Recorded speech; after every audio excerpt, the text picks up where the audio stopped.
네, 안녕하세요.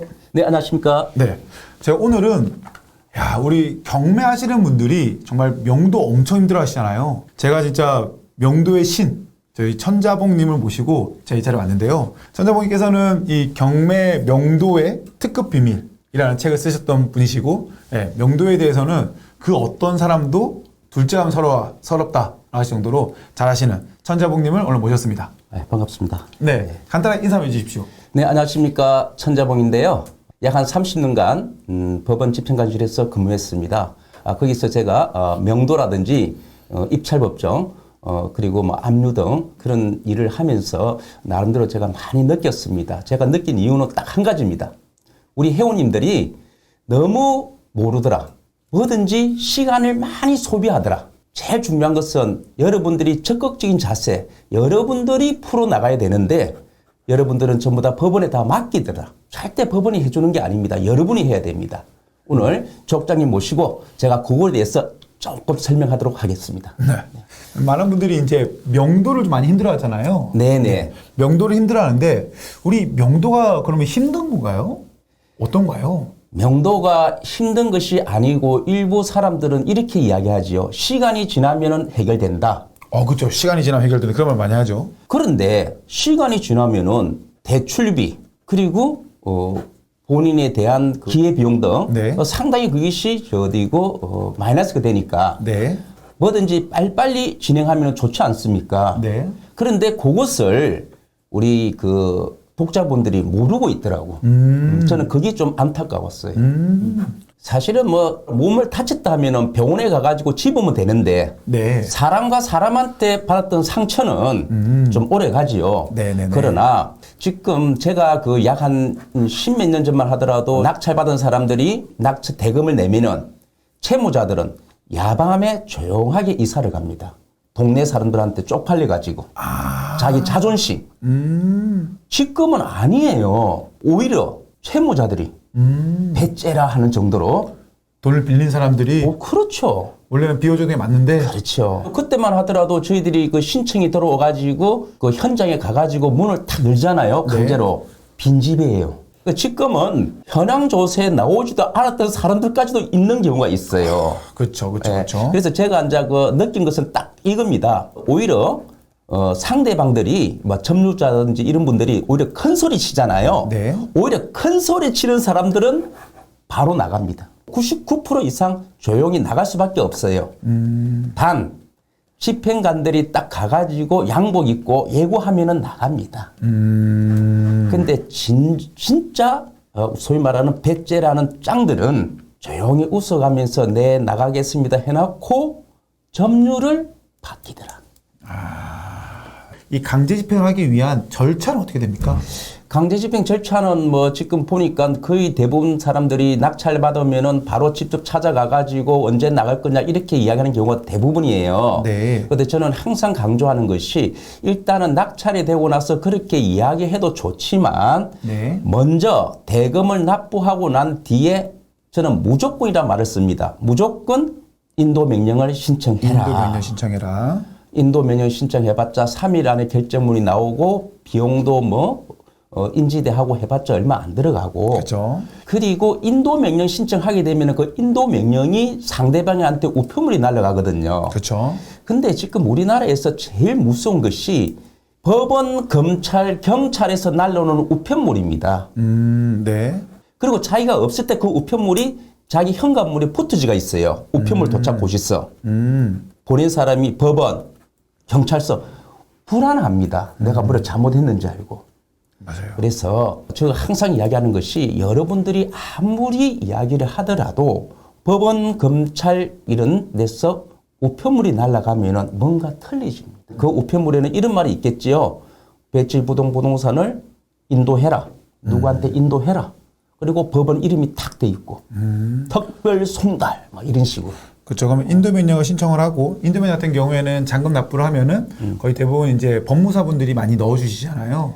대부분 대출을 하니까 이제 그렇게 되겠죠. 네. 넣어주시는 거고, 그럼 3일 뒤에 인도면이 떨어졌어. 네. 그 다음에는 어떻게 되죠? 3일 뒤에 인도명이 떨어졌으면은 법원 경매계장님은 자동적으로 그거를 우체국에다가 보내는 거지요. 네. 우편물을 보내는 거지요. 네. 보내가지고 상대방에게 이제 수령이 되면은 나중에 이제 그 수령됐다는 그 송달 증명서를 가지고 경매계 옆에는 보통 집행관실이라고 있습니다. 네. 거기에다가 강제 집행 신청을 딱 하는 거예요. 신청하면 비용이 얼마 들어가냐? 10만 원 안팎으로 들어가요. 그리고 본인이 아무리 바쁘더라도 회사 일을 하세요. 집행관실에 있는 집행관이 직접 그 집으로 방문합니다. 그리고 가가지고 양복을 입고 법원 신분증을 차고 법원에서 왔습니다. 언제까지 나가주십시오. 만약에 나가지 않으면 강제 집행할 겁니다. 그리고 집행했을 때는 그 비용을 채무자가 부담해야 됩니다. 지금부터 기준품을 다 챙겨놔십시오. 채권자가 강제 집행을 원할 때에는 언제든지 저희들은 옵니다. 막 이런 식으로 하면서 언제까지 나가라는 유예 기간, 즉 계고를 하게 돼 있습니다. 그런데 계고라는 것이 법적으로 법적으로 안 돼 있고 법원에서 법적으로 계고해라는 말은 없지만 왜 법원에서 계고를 하냐면은 계고를 하니까 80% 이상 이사 가더라.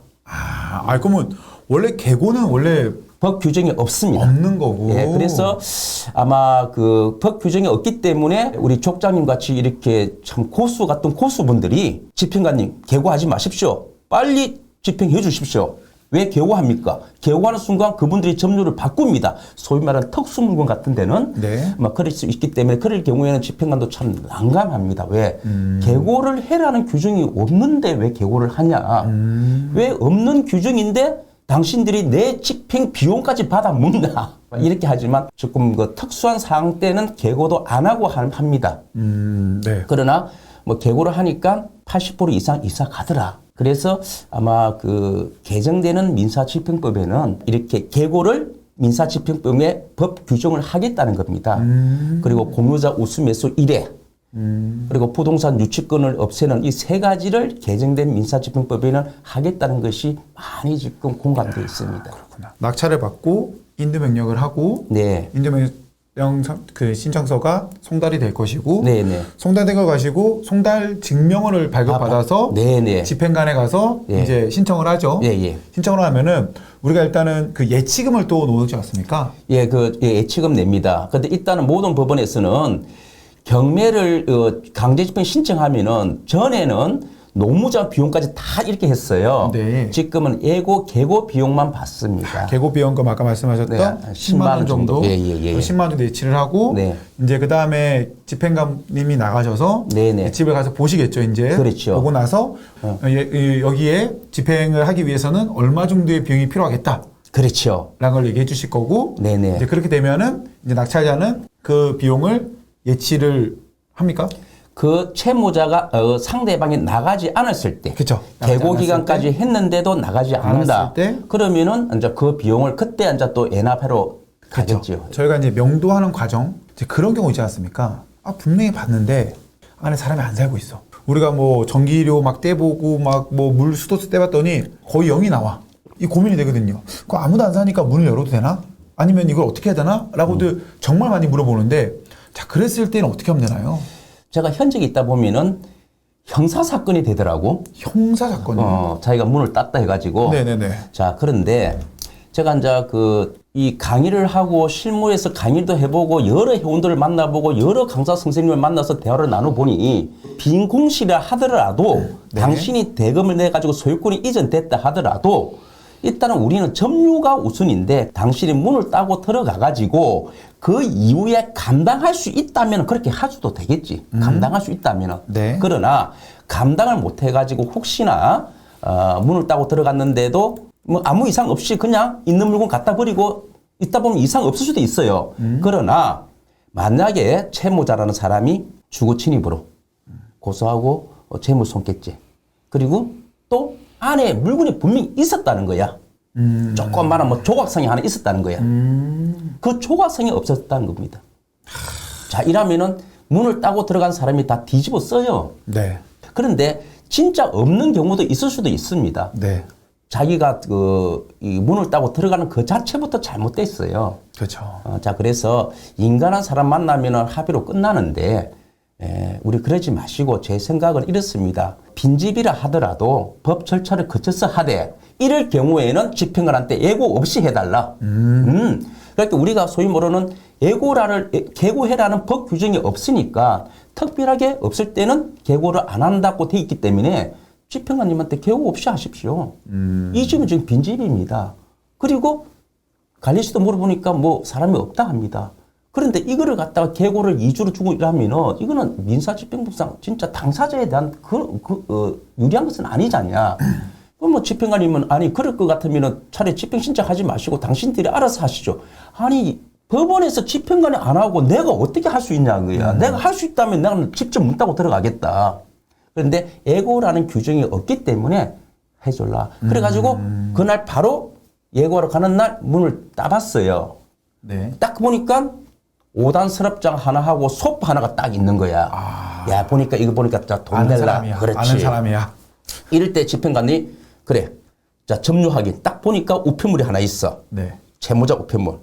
그럼 집행관도 이 자리에서 누구누구에게 명도한다. 바로 계고가 아닌 인도로 인도 바로 선언해줍니다. 그날 명도 집행 조서가 작성이 되고 네. 조서 안에는 내부에 5단 서랍장하고 소파가 하나 있는데 이거는 자체 보관. 한쪽 구석에. 그리고 그 자리에서 자체 감정. 아까 5만 원, 5만 원. 그리고 바로 일주일 뒤에 경매. 낙찰자는 내가 들어간 비용 있잖아요. 네. 그 애납 비용 있지 않습니까? 네네네. 그 비용으로 상계 처리. 그리고 경매 조서가 작성됩니다. 이 물건은 누구누구가 매수하였다. 끝. 그리고 채무자가 나타났어. 야, 너 문 따고 들어갔냐? 아니야. 나 집행관이 땄어. 모든 것은 집행관하고 형사소송해. 집행관으로 해야지 나하고 하는 게 아닙니다. 아니 5단 서랍장 안에 금반지 2개가 있었는데 그 어디 갔냐? 집행관한테 물어봐.